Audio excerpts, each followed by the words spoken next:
ദൈവത്തിൻ്റെ വിലയേറിയ നാമം എന്നും എന്നേക്കും വാഴ്ത്തപ്പെടുമാറാകട്ടെ. വീണ്ടും വരുന്നവനായ കർത്താവായ യേശു ക്രിസ്തുവിൻ്റെ നിസ്തുല്യ നാമത്തിലുള്ളതായ സ്നേഹവന്ദനം എല്ലാവർക്കും അറിയിച്ചുകൊള്ളുകയാണ്. വീണ്ടും ഒരു പ്രഭാതത്തിങ്കൽ പ്രകാരം പ്രഭാത ധ്യാന ചിന്തയോടുള്ള ബന്ധത്തിൽ ചില കാര്യങ്ങൾ ധ്യാനിക്കുവാൻ ദൈവം തന്ന സാവകാശത്തെ ഓർത്ത് ദൈവത്തെ സ്തുതിക്കുന്നു. ഈ ദിവസങ്ങളിൽ നാം പുറപ്പാട് പുസ്തകം 12-ാമത്തെ അധ്യായത്തിൽ നിന്നാണ് ചില ധ്യാന ചിന്തകൾ ചിന്തിച്ചുകൊണ്ടിരിക്കുന്നത്. അതിൻ്റെ 30-ാമത്തെ വാക്യം വരെ നാം കഴിഞ്ഞ ദിവസം ചിന്തിക്കുകയുണ്ടായി. ഇന്ന് നമുക്ക് 31 മുതൽ താഴോട്ടുള്ളതായ വാക്യങ്ങൾ നാം വായിക്കുമ്പോൾ അവിടെ നമുക്ക് കാണുവാനായിട്ട് സാധിക്കുന്നത് 31 മുതൽ 36 വരെയുള്ള വാക്യങ്ങൾ. The response of Pharaoh and the Egyptians.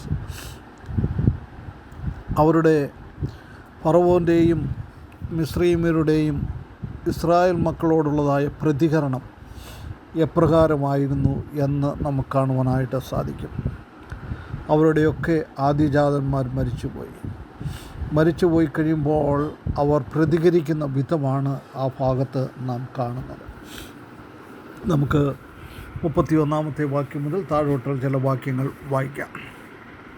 31-ാമത്തെ വാക്യത്തിൽ കാണുന്നത്, അപ്പോൾ അവൻ മോശയെയും അഹരോനെയും രാത്രിയിൽ വിളിപ്പിച്ചു, നിങ്ങൾ ഇസ്രായേൽ മക്കളുമായി എഴുന്നേറ്റ് എൻ്റെ ജനത്തിൻ്റെ നടുവിൽ നിന്ന് പുറപ്പെട്ട് നിങ്ങൾ പറഞ്ഞതുപോലെ പോയി യഹോവയെ ആരാധിപ്പീൻ. 32 നിങ്ങൾ പറഞ്ഞതുപോലെ നിങ്ങളുടെ ആടുകളെയും കന്നുകാലികളെയും കൂടെ കൊണ്ടുപോയിക്കൊള്ളുവീൻ, എന്നെയും അനുഗ്രഹിപ്പീൻ എന്ന് പറഞ്ഞു. 33 മിസ്രയീമ്യ ജനത്തെ നീ ബന്ധിച്ച് വേഗത്തിൽ ദേശത്തു നിന്ന് അയച്ചു, ഞങ്ങളെ എല്ലാവരും മരിച്ചു പോകുന്നു എന്ന് അവർ പറഞ്ഞു. അതുകൊണ്ട് ജനം കുഴച്ച മാവ് പുളിക്കുന്നതിന് മുമ്പ് തൊട്ടികളോടുകൂടെ ശീലകളിൽ കെട്ടി ചുമലിൽ എടുത്തുകൊണ്ട് പോയി. വേറൊരു രീതിയിൽ നമുക്ക് പറഞ്ഞു കഴിഞ്ഞാൽ, honour Jesus deliverance by fleeing from the bondage of the flesh. വലിയവനായ കർത്താവിനെ നമുക്ക് ആദരിക്കേണ്ടത് എപ്രകാരമാണ്? നാം ജഡത്തിൻ്റെ അടിമത്തത്തിൽ നിന്ന് വിട്ടോടി ഒരു വിടുതൽ പ്രാപിച്ച് അത് മുഖാന്തരമായിട്ട് നമുക്ക് കർത്താവിനെ മാനിക്കുവാനായിട്ട് സാധിക്കും. ദൈവത്തിൻ്റെ ആ വിടുതൽ ആണ് ഇവിടെ നാം കാണുന്നത്. അനേക സംരംഭങ്ങൾ ഫറവോന് ദൈവം കൊടുത്തു ഇങ്ങനെ ഒരു കാര്യം ചെയ്യുവാൻ വേണ്ടി. എന്നാൽ ആ സമയങ്ങളിലൊക്കെ ഫറവോൻ തൻ്റെ ഹൃദയത്തെ കഠിനപ്പെടുത്തി. ഇപ്പോൾ ഇതാ മിസ്രയീമിൽ മുഴുവനും അവരവരുടെ കടിഞ്ഞൂലുകളും അതുപോലെ തന്നെ ആദ്യജാതന്മാരും മരിച്ചു കഴിഞ്ഞപ്പോൾ ഫറവോൻ ഇപ്പോൾ മോശയെ വിളിപ്പിക്കുകയാണ്. മോശയെയും അഹരോനെയും രാത്രിയിൽ തന്നെ വിളിപ്പിച്ചു. അത്രമാത്രം ഭയങ്കരമായിരുന്നു ദൈവത്തിൻ്റെ ആ അടി എന്ന് പറയുന്നത്. ദൈവത്തിൻ്റെ ആ ശിക്ഷ എന്ന് പറയുന്നത് അതിഗാംഭീര്യമായിരുന്നു. അതുകൊണ്ട് പെട്ടെന്ന് തന്നെ ഫറവോൻ മോശയെയും അഹരോനെയും വിളിച്ചിട്ട് പറയുകയാണ്, എന്താ പറയുന്നത്? നിങ്ങൾ ഇസ്രായേൽ മക്കളുമായി എഴുന്നേറ്റ് എൻ്റെ നടുവിൽ നിന്ന് പുറപ്പെട്ട് നിങ്ങൾ പറഞ്ഞതുപോലെ യഹോവയെ ആരാധിപ്പീൻ. നിങ്ങൾ ഏത് രീതിയിൽ ആഗ്രഹിച്ചുവോ അതേ രീതിയിൽ നിങ്ങൾ പോകണം. നിങ്ങളും നിങ്ങളുടെ കുഞ്ഞുകുട്ടികളും 32-ാമത്തെ വാക്യത്തിൽ കാണുന്നത്, നിങ്ങളുടെ ആടുകളും മാടുകളും കന്നുകാലികളും എല്ലാത്തിനെയും കൊണ്ടുപോക്കോ. ഒരു കുളമ്പ് പോലും അവിടെ നിർത്തേണ്ട ആവശ്യമില്ല. ദൈവം ആഗ്രഹിച്ചതുപോലെ ദൈവത്തിൻ്റെ ഹിതപ്രകാരം കാര്യങ്ങൾ നടക്കുവാൻ വേണ്ടി ദൈവം ചെയ്യുന്ന ആ പ്രവർത്തനങ്ങളാണ് ഈ 12-ാം അധ്യായത്തിൽ നാം കാണുന്നത്. പ്രിയ വിശ്വാസികളെയും നമ്മളെയും നേരെയാക്കുവാൻ വേണ്ടി ദൈവം ഇതുപോലെയുള്ളതായ ചില കാര്യങ്ങളൊക്കെ നമ്മുടെ ജീവിതത്തിലും ചെയ്യാറുണ്ട്. പലപ്പോഴും നാം അത് മനസ്സിലാക്കാറില്ല. എന്നാൽ ഇവിടെ ലാസ്റ്റിലെങ്കിലും ആ ഫറവോൻ മനസ്സിലാക്കി അവരെ വിടുവിച്ചതുപോലെ നമുക്ക് ആ കാര്യങ്ങളൊന്ന് മനസ്സിലാക്കുവാനായിട്ട് സാധിച്ചായിരുന്നെങ്കിൽ എത്ര നന്നായിരുന്നു. യഹൂദന്മാരെ അവരുടെ ആ വലിയ കാഠിന്യത്തിൽ നിന്ന്, ആ മർദ്ദനത്തിൽ നിന്ന് ദൈവം അവരെ വിടുവിക്കുന്നു. അവിടെ പറയുകയാണ്, നിങ്ങൾ പെട്ടെന്ന് അവിടെ നിന്ന് പോകണം, ഇനിയും അവരുടെ ഇടയിൽ നിങ്ങൾ ബന്ധിതരായിത്തീരുവാൻ ഇടയാക്കരുത്, അതിനു മുമ്പ് തന്നെ ഇവിടെ നിന്ന് നിങ്ങൾ ഇറങ്ങിപ്പോക്കോണം എന്നാണ് പറയുന്നത്. ഈ ഇസ്രായേൽ മക്കൾ മിസ്രൈമിൽ നിന്ന് പോയപ്പോൾ ഒരു രാജ്യത്തിൻ്റെ പിറവി എന്ന രീതിയിൽ നമുക്കത് കാണുവാനായിട്ട് സാധിക്കും. കഴിഞ്ഞ 430 വർഷത്തോളം അവർ ഒരു ജാതി എന്ന രീതിയിൽ അല്ല ആയിപ്പോലും കാണാതെ മിസ്രൈമത്തിൻ്റെ അടിമത്തത്തിൽ അവർ കഴിയുകയായിരുന്നു. എന്നാൽ പല ബാധകൾ അവരുടെ ജീവിതത്തിൽ മിസ്രൈമ്യരുടെ ഇടയിൽ കൊണ്ടുവന്ന് ദൈവം അവർക്ക് ഒരു ജനനം കൊടുക്കുകയാണ്. ആ ബാധകളെയൊക്കെ വേണമെങ്കിൽ നമുക്ക് പ്രസവവേദന എന്ന് പറയുവാനായിട്ട് സാധിക്കും.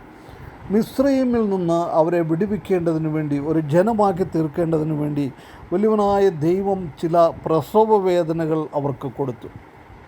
ഈ ലോകത്തിലും അവസാനമായിട്ട് നമുക്ക് കാണുവാനായിട്ട് സാധിക്കുന്ന കർത്താവിൻ്റെ വരവിന് ശേഷം ഈ ഭൂമിയിലും വലിയൊരു പ്രസവവേദന, മഹാകഷ്ടകാലം ഈ ഭൂമിയിലും വരുവാനായിട്ട് പോകുകയാണ്.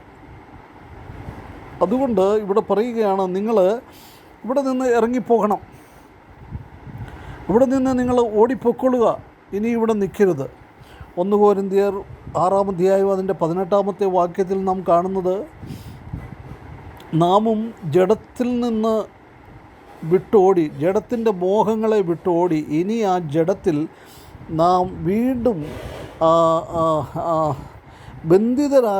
ആകാതിരിപ്പാൻ തക്കവണ്ണം പോകണം എന്നാണ് കർത്താവിൻ്റെ വചനത്തിൽ നമുക്ക് കാണുവാനായിട്ട് സാധിക്കുന്നത്.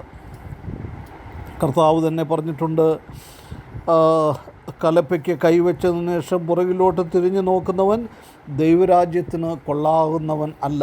അതുകൊണ്ട് ആ രീതിയിൽ നാം പോകരുതെന്ന് ലൂക്കോസിൻ്റെ സുവിശേഷം 9-ാം അധ്യായം അതിൻ്റെ 62-ാമത്തെ വാക്യത്തിൽ നമുക്ക് കാണുവാനായിട്ട് സാധിക്കും. അതുപോലെ തന്നെ 1 കൊരിന്ത്യർ 6-ന്റെ 19-20 വാക്യത്തിൽ നാം കാണുന്നത്, നിങ്ങൾ നിങ്ങൾക്കുള്ളവരല്ല, നിങ്ങളെ വില കൊടുത്ത് വാങ്ങിയതാണ്, അതുകൊണ്ട് വലിയവനായ ദൈവത്തെ നിങ്ങളുടെ ശരീരം കൊണ്ട്, ജഡം കൊണ്ട് ദൈവത്തെ മഹത്വപ്പെടുത്തണം. ഇസ്രായേൽ മക്കളെ പോലെ നമുക്കും ആ രീതിയിൽ ചെയ്യണം. 1 കൊരിന്ത്യർ 7-ാം അധ്യായം 23-ാമത്തെ വാക്യത്തിൽ നാം കാണുന്നത്, നിങ്ങളെ വില കൊടുത്ത് വാങ്ങിച്ചവരാണ്, അതുകൊണ്ട് വീണ്ടും ഇനി അടിമനുഖത്തിൽ നിങ്ങൾ കുരുങ്ങിപ്പോകരുത്. അടിമനുഖത്തിൽ നിന്ന് എന്നേക്കുമായിട്ട് മാറ്റി അവരെ കൊണ്ടുപോവുകയാണ് ചെയ്യുന്നത്. നാം കാണുന്നത് വലിയവനായ ദൈവം ഈ കാര്യങ്ങൾ നേരത്തെ തന്നെ അവരോട് പറഞ്ഞതായിരുന്നു. 11-ാം അധ്യായം 1-ാം വാക്യത്തിൽ നാം കാണുന്നത്, ആ രീതിയിൽ ദൈവം അവിടെ നിന്ന് വലിയൊരു വിടുതൽ അവിടെ നൽകി. മാത്രമല്ല ഫറവോൻ പറയുകയാണ്, നിങ്ങൾ എന്നെ കൂടെ അനുഗ്രഹിക്കണം. അത് പറയുമ്പോൾ മനസ്സിലാക്കുവാനായിട്ട് സാധിക്കുന്നത്, ഫറവോൻ ഇപ്പോൾ മനസ്സിലായി, വലിയവനായ ദൈവം യഹോവയാണ് ദൈവം. ഫറവോനെക്കാട്ടിൽ ഉന്നതനാണ് ദൈവം. മാത്രമല്ല ഫറവോൻ ആരിൽ ആശ്രയിച്ചോ തൻ്റെ അനുഗ്രഹത്തിനു വേണ്ടി അവരെക്കാട്ടിലും ഉന്നതനാണ് ദൈവം എന്ന് മനസ്സിൽ ആക്കി. ഇത് നേരത്തെ താൻ മനസ്സിലാക്കിയായിരുന്നെങ്കിൽ ഇതുപോലെയുള്ളതായ വലിയ ആ പ്രയാസങ്ങൾ അവരുടെ ദേശത്ത് വരികയില്ലായിരുന്നു. എന്നാൽ ഇപ്പോൾ ഇതാ തകർന്ന ഹൃദയത്തോടെ അവൻ ഈ കാര്യങ്ങൾ സമ്മതിക്കുകയാണ്. നമ്മുടെ ദൈവം എത്ര നല്ല ദൈവമാണ്. നമ്മെ അവൻ ദേശത്ത് നിന്ന് നിങ്ങൾ പെട്ടെന്ന് പൊക്കോളാനാണെന്ന് പറയുന്നത്. ഇനി ഇവിടെ നിന്ന് കഴിഞ്ഞാൽ ഞങ്ങളൊക്കെ മരിച്ചു പോകും, ആ രീതിയിലുള്ളതായ അവസ്ഥ. മാത്രമല്ല 34-34 വാക്യത്തിൽ നാം കാണുന്നത്, അവർ കുഴച്ചു വെച്ചതായ മാവ് പുളിക്കുന്നതിന് മുമ്പ് എടുത്തുകൊണ്ട് പോയി. പുളി നിങ്ങളുടെ ജീവിതത്തിൽ നിന്ന് മാറ്റണം എന്ന് പറയുന്ന ആ കർത്താവിൻ്റെ ആ വാക്ക് ഇവിടെ അത് പൂർത്തീകരിക്കുകയാണ്. പുളിപ്പില്ലാത്ത അപ്പത്തിൻ്റെ പെരുന്നാൾ. പുളിപ്പില്ലാത്ത അപ്പം ചുടുവാനായിട്ട് അവരുടെ കയ്യിൽ മാവ് ഇരിക്കുകയാണ്. പ്രിയ വിശ്വാസികളെ, നമ്മളെയും ദൈവം എത്രയോ അത്ഭുതകരമായ രീതിയിലാണ് വിടുവിച്ചത്. ആ ദൈവത്തെ നമുക്ക് സ്തുതിച്ചുകൊണ്ട് വീണ്ടും നാം അടിമനുഖത്തിൽ വീഴാതെ, പാപത്തിൽ വീഴാതെ, നമ്മളെ തന്നെ വിശുദ്ധീകരിച്ചുകൊണ്ട് ജീവിപ്പാൻ ഈ വാക്കുകൾ മുഖാന്തരം വലിയവനായ ദൈവം നമ്മെ സഹായിക്കട്ടെ. അവൻ്റെ വിലയേറിയ നാമം എന്നും എന്നേക്കും വാഴ്ത്തപ്പെടുമാറാകട്ടെ.